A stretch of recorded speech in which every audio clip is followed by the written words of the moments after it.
Hi, this is Scott Garibay, and today I want to talk about Dungeons and Dragons and what it means for Dungeons and Dragons that Lancer, the Mud and Lasers tabletop role-playing game that kickstarted for $400,000, I think about 5 years ago, is now going to be published by comic book publisher Dark Horse.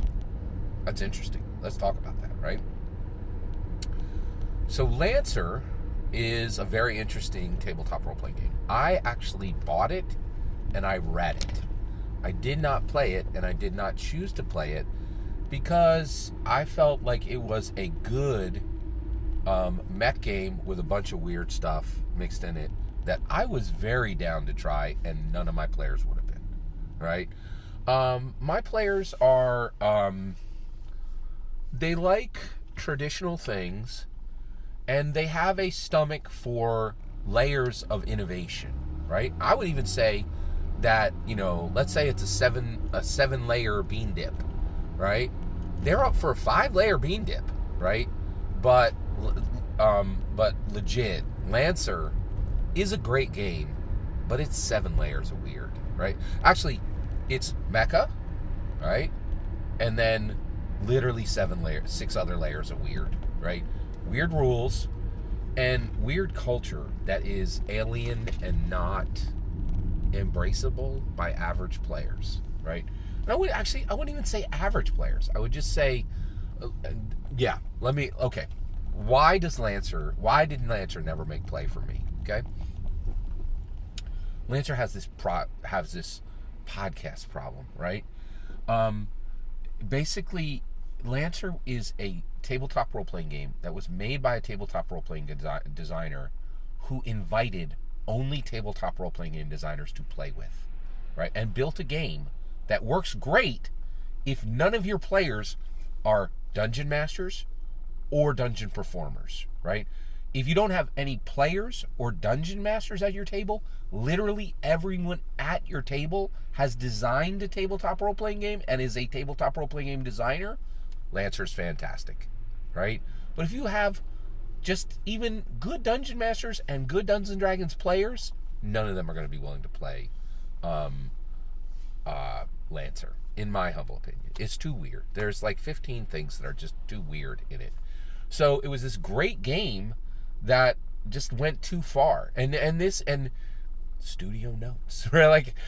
So right now I'm rooting for the studio's executives in the actor strike, right? Because I know the struggles they have.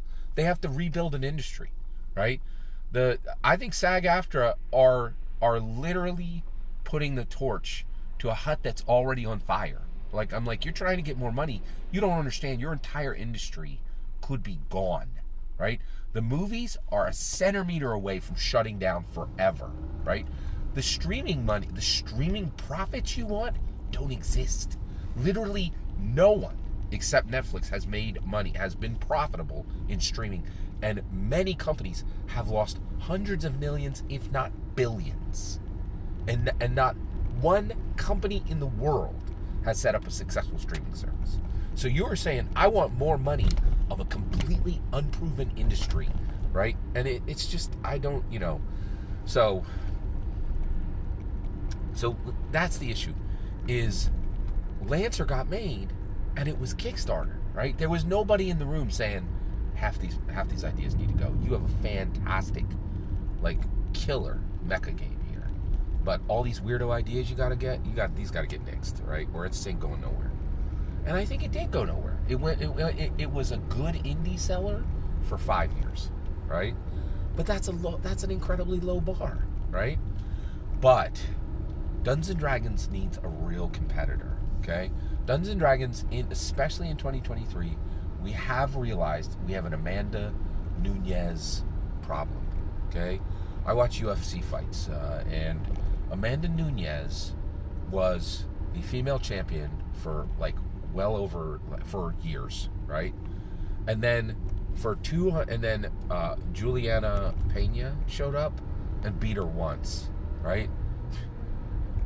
Amanda Nunes went back into training, came out and beat the bangles out of her, and took it. And now Amanda Nunes has been the champ in female UFC for so long, right, that it's kind of shut female UFC down. For months, I have not seen a single female fight on the main card, on the main night, right? They put it on nights that people don't show up, and maybe it's free on this service, or, you know, it's not the main show, but they put on one main show a month, and they've almost completely removed female fights from that night. And the reason why is there's nobody to fight Amanda Nunes. She just gets up, she beats the living bangles out of whoever they put her up.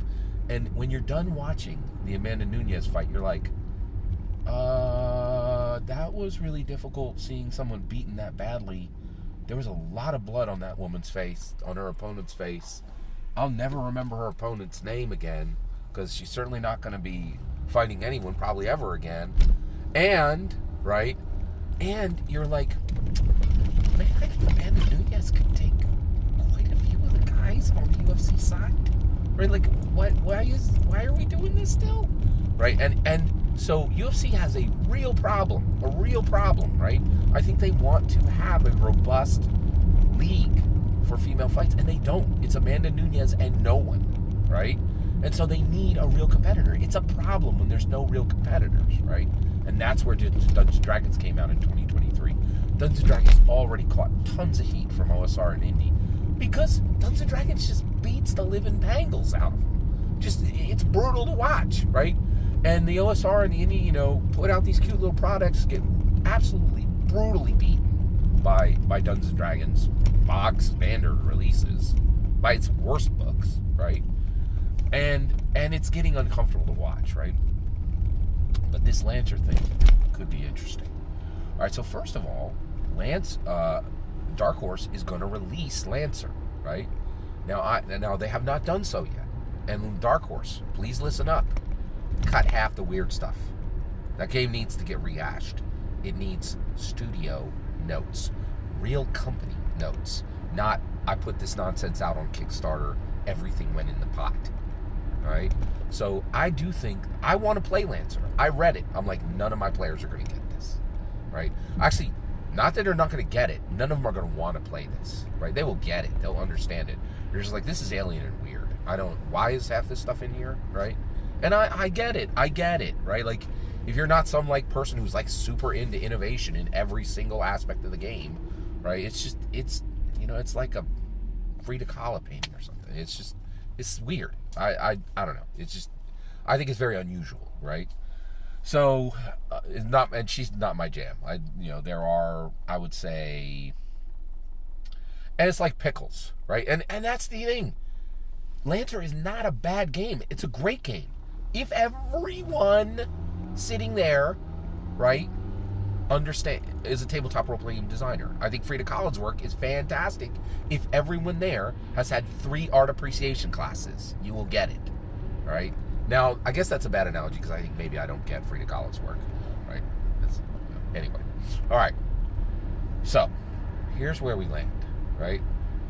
Lancer is going to be re-released 5 years after it was released by Kickstarter for $400,000, and it's going to go on to Dark Horse, right?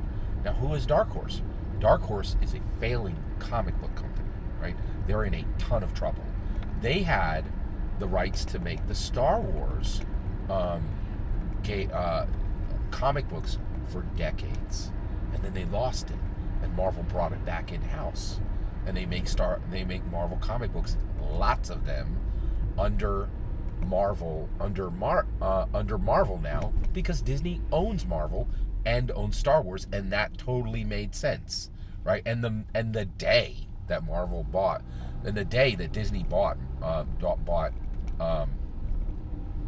Marvel, Dark Horse execs were like, oh man, I ain't getting my Christmas bonus, right? Like, they knew it was going to be a problem, I think, right? And it did. It came back to haunt them, right?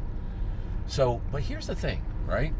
This is very interesting because I do think Lancer could be a real contender if they cut out half the weird and made this playable by dungeon masters and dungeon performers. And they were like, and structured it like Dungeons & Dragons. This is already proven to be massively successful, right? They just did this with the Marvel Multiverse RPG. It's structured like almost like a clone, right? But here's the problem. It pays homage to Dungeons & Dragons. It does not touch the OGL. They're like, we don't need to touch the OGL to make a game that is instantly recognizable to every dungeon master and every dungeon performer, right? And that's what you got to do. If you're going to make your indie game successful, you need to clone D&D in an innovative way. And that's exactly what Matt Forbeck did, and he crushed it with Marvel Multiverse RPG. That is the template for every indie game going forward, in my humble opinion, right? It actually improves on Dungeons & Dragons. It's massively successful. But here's the thing. So Dark Horse can come in and say, hey, we like your cute little game here, but you're going to cut half this out because this is a bunch of Kickstarter nonsense. We're a real company. We've been publishing for 20 years, right? And then just go to town, cut that thing to shreds, right? And deliver a viable, playable answer, right? And then, when you deliver it, you don't deliver it with Kickstarter nonsense that takes years or months, right? You literally just send it to the city, to the stores you distribute to, which are bookstores and comic book stores all over America, which Dark Horse can do because they are a real company, right? So Dark Horse is a real company. That cannot be said for the vast majority of OSR and indie products, right? They're garage band nonsense, right? But Dark Horse is real. It's a real company and a real publisher. And this is where it gets interesting.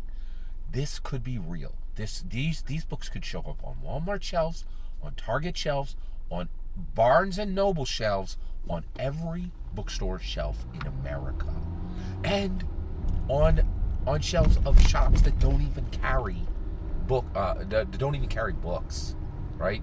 That's the kind of distribution you can get, right?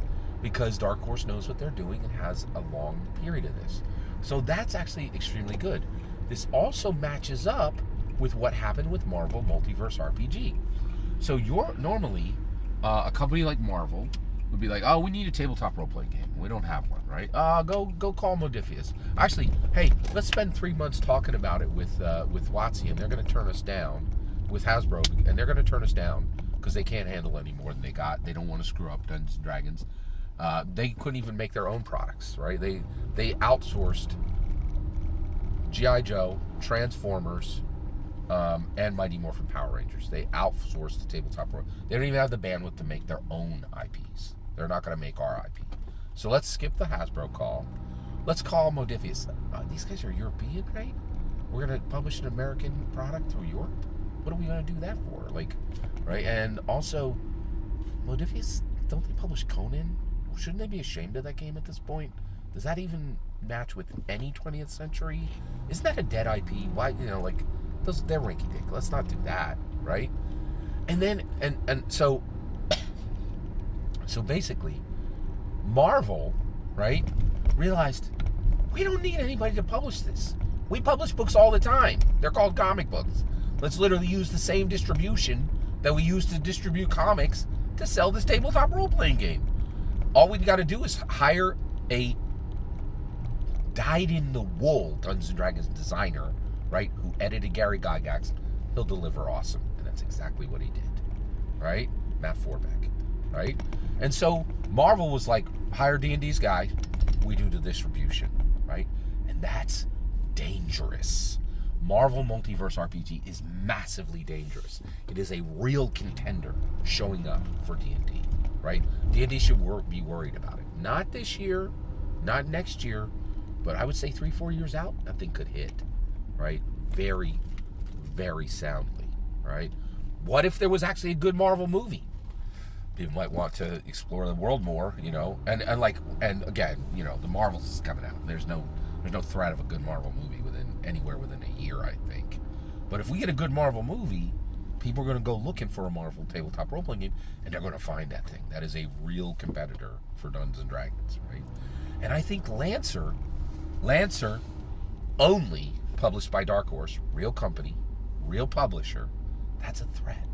That could be a real threat. If Dark Horse slashes the original Dynasty work cuts out half the weird stuff they put in there, and said, let's make a Lancer game that dungeon masters and dungeon performers are going to like. And let's cut out all your weird rules, and let's model this after Dungeons & Dragons. We're not going to touch the OGL. We're not going to use the Creative Commons in any way. We don't need to. Matt Forbeck showed exactly how to get it done.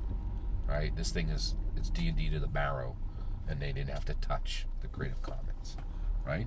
So Lancer, released by Dark Horse Comics, is a very real threat to Dungeons & Dragons. Every single word of that is my humble opinion. What's important is when I get to hear yours. When you get in the comments and send your traffic. Please consider liking and subscribing, and have a wonderful millennium.